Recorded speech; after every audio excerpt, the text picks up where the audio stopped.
Hello everyone, is your game bar not working on Windows 10 on your laptop? Then this video is for you. In this video, I'm going to show you how you can do it. Go to your settings and tap on apps.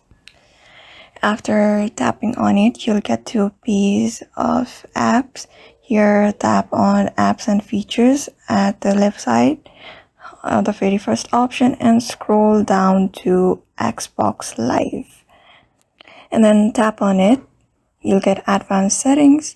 Tap on it and a new page will appear. Here you need to reset. Tap on reset. Even after resetting, if it's not fixed, then go to your search bar and type PowerShell and run it as administrator. After running it, type the command that I'm showing on the screen and press enter, and after doing so, the changes will be applied to your device and the X bar will appear again.